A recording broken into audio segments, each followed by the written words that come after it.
Thank you for joining Wars of the Rosies, and this video is going to be on Night Court by Manly P. Hall. An article taken from Horizon, February 1942, Volume 1, Number 6.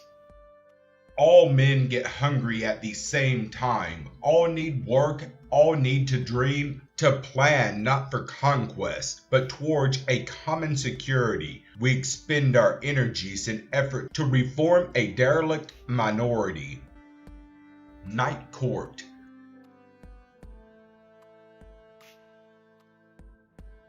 Some people believe in the equality of men, and it is a marvelous idea, but not exactly a workable idea for the reason that men are not equal. Nor is the supposed equality the simple problem, as Edwin Markham states it, of men needing a chance. Many of our great industrialists and leading capitalists once sold newspapers and shined shoes, and we know it was no accident that their lives worked out differently than others. The quality in some individuals that forces accomplishment must be attributed to a deeply mysterious faculty, a certain impulse of will. The absence of it leads to a failure far more than greater or lesser degrees of school education, opportunities, and privileges. One requirement is the ability to think, something which, astonishingly, few people possess. It is probably correct to say that of the whole population of the world, a fraction of 1% think, and the rest do not. The intellectual crust of mankind is a very thin layer on top. There are many reasons to deny men accomplishment, to make out of a human being an organic catastrophe. They may be traced to environment, to heredity, social disease, the social system under which we function, and they lie too in the many religious prejudices which have long contributed to human delinquency. A large part of humanity lives on the wrong side of the tracks and thinks on the wrong side of the tracks. Yet few of these people are intrinsically bad. Mostly they are of one order or another of derelicts. These are conclusions I have come to after sitting on the bench with Judge Faulkner through several sessions of the Night Court. Any night is representative of 1,000 nights. Perhaps you have not heard of gang roamers. They come before the bar in batches of 6 to a dozen, most of them kids, few over 21, picked up for vagrancy. Under questioning by the judge, these simple statements emerge. When packed up, they were walking down the Santa Fe tracks. They were headed for Florida. Among all of them, there was not 1 cent of cash. None of them had families, anywhere. They hadn't eaten in 2 days, and then out of garbage cans. All they had been trying to do was get work. They didn't get any, so again, they were wondering. These young people were not arrested for criminal actions. They were taken in for a misdemeanor, the petty crime of not having any money in their pockets. And on the bench beside the judge, I was seeing the evidence of something long suspected, that the world's greatest crime is to be poor, for we have no way of making it impossible for youth to be poor. And surely it is no remedy that we clap our youngsters in jail and thus make criminals. Under our present system, says the judge, the problem has no solution. These kids come out of school without training in useful craft or trade, and as their clothes wear out and they are unsuccessful in their efforts to find work, they just wander along until finally arrested for vagrancy. The method of solving the problem is to take the boys to the city limits, tell them to keep moving on to the next city, where they'll be invited to move on again. Or if the judge is kind-hearted, the best he can do is give them a 5-day jail sentence with the remark, you can get 5 nights sleep, your clothes cleaned up, and a few square meals before you start out again. In the night court, vagrancy is a relatively small problem. The last census showed only 485,000 persons who haven't a cent, who eat out of garbage pails, who have no work, no place to go. The night court's most recurrent problem is, as you might expect, drunkardness. Something like 9 out of 10 petty criminals are drunkards. Some have made of drinking a fine art. One case was a man, 84 years old. His long white hair reached his shoulders.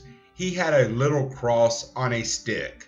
He gave his address as Midnight Mission. He maintained he was in business. He cut lawns and preached the gospel. Was slowly working his way west. He had 26 cents in his pocket. He was sent on. There was no use doing anything else. Already he had 42 counts of drunkardness against him. An average night session brings before the judge from 40 to 65 cases of drunkardness. Every level of society is represented, but the emphasis is strong on down and outers. These indigent wanderers are a peculiar class of people. Some of them have been brought in for the same offense every few days over periods of 10 to 15 years. No sooner are they out of jail than they are in again. Punishment by law has absolutely no effect on them. Punishment to the end of time. They will keep on drinking. How to take care of them? The answer seems to be they should not be sold alcohol, which to most people suggests a return to prohibition. Although that noble experiment proved no stopper to undercover sales, with the unfortunate alcoholic getting drunk on canned heat instead of the refinery's less lethal spirits. Another baffling matter is the relationship of periodical drunkardness to longevity. Many of those habitually held before the court looked fine and fit in their 70s and 80s. Any effective approach to their problem must begin with determining the question, why do they drink? The basic reason to forget themselves. Their drunkenness is an escape mechanism.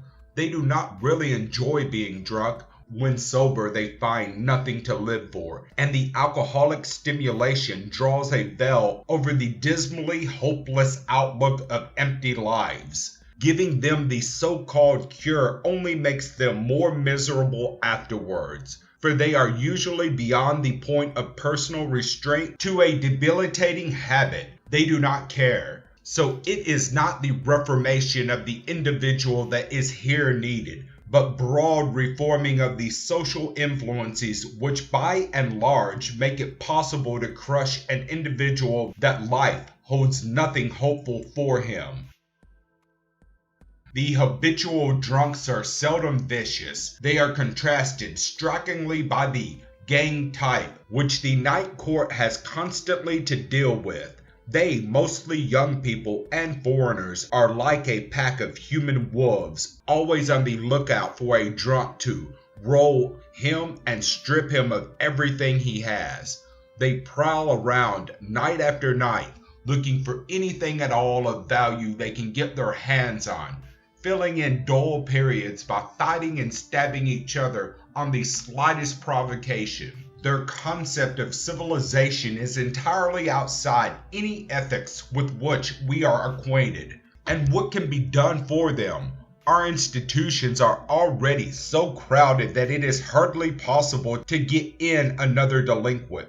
The unpleasant fact has to be faced that a certain percentage of our citizens are of a type that is fundamentally lawless. The percent is too large. The people can be called the victims of circumstances, but that avails nothing. For circumstances are made up of our social relationships in all the factors which make up modern conditions of living.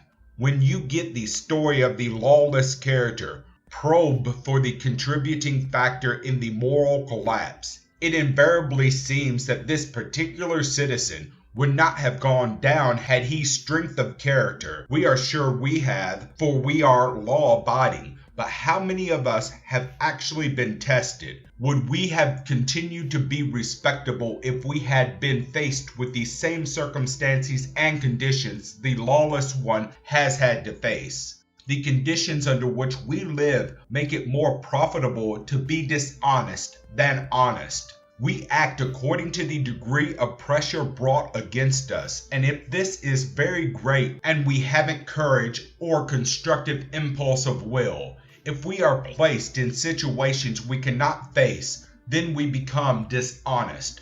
Under such circumstances, a man steals $1 million and becomes a financier. Another steals a can of beans and becomes a thief. For the civilization which we have built rests in the theory of privilege resulting from wealth as the primary consideration of living. Money itself has become the very essence of our reason for being. Without it, we are a derelict. With it, we are reasonably safe from being picked up by a policeman. Civilization, its basis in the word civil, means the process of being civil to each other, which of course means considerate in actions. Money's main use is exploitation of others to the betterment and comfort of ourselves.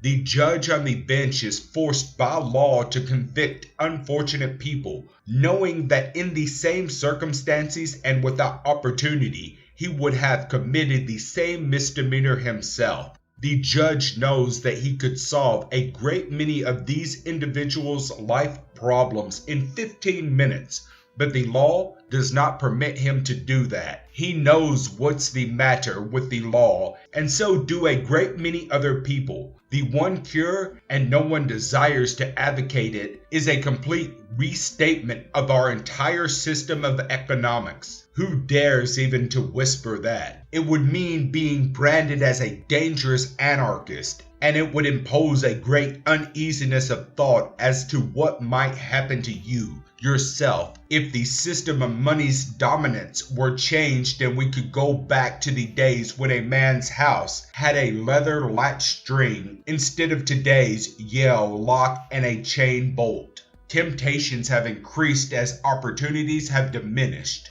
It used to be there was something for everyone to do, and unemployment was limited to those of subnormal mentality and the relatively few who simply would not work. If things slackened in one community, the workers migrated to another section. New territory under development was always the safety valve. When an individual no longer could sustain himself where he was, he moved. Now there is no place for him to move to. The boundaries have been all brought in. Money greed has depleted natural resources. Everything has been taken up. With title vested in the names of powerful individuals and gigantic corporate structures, and useful improvements in mechanism have proved to be the additional factor of technological substitution of mechanical power for manpower. We have to do something, and it will not be fascism. It will begin by our individual recognition that we have certain common responsibilities. It will begin by our individual recognition that we have certain common responsibilities, that we must secure the lives of people and on a corrected standard of values. The principle behind Christianity can solve the problem, even if in practice it does not do it. We know that money should be used rightly, but this we do not do. We are afraid the dollar we give away will not come back. Having the privilege of great things, we put above them our own personal desires. The common error of today's civilization is that it is rooted in selfishness. Collective selfishness may be nationalism, but individual selfishness is a crime. The proper attitude for man is this: we are all one human family, hopelessly tied to a little ball, whirling through space, which is our Earth. All men get hungry at the same times, all need work, all need to dream, to plan not for conquest, but towards a common security. All people could be happy as one great family, but instead they have isolated themselves into groups, large and small, each dominated by special conceits and motivated by special prejudices, under which are to be sought special privileges. All are interested wholly in their own survival, and each believes he is superior to the rest, a mathematical impossibility. Having lost sight of a common humanity, we have lost sight of the fact that regardless of which side of the tracks we live on, we can all be hungry, and the need for shelter and clothing is a common need. We must discover that there is no civilization until it can take care of its own people. It is time to come out from under the hypnosis that economic supremacy gives security. The common good, which is the greatest idea of civilization, cannot be made workable or even possible by legislation. It will come when humanity is assured of rational effort in living the integrity of the individual. You can work it out in your own mind. You may not make it a law, but a way that you yourself will live. If enough people live that way, the good way, a marked change will come into our national life. A nation is made up of individuals, and their attitude reveals the temper of the nation. We must move from an economic to an ethical foundation. And if the Night Court will have to continue to have its few who require special attention, 99 out of 100 people will have acquired and be guaranteed a reasonable security and a real right to happiness. The wrong way to go about this is to expend our energies in the effort to reform the derelict minority. Each one of us has the important job of setting our own lives straight. The real need of civilization is recognition of the necessity for reforming modern life as it is lived now by the majority in self-serving selfishness. Condensed from a public lecture. Thank you for watching, and please don't forget to share, like, subscribe, and comment. And if you can, please consider donating to Wars of the Rosies. Links to PayPal and Patreon are in the description. Thank you so very much.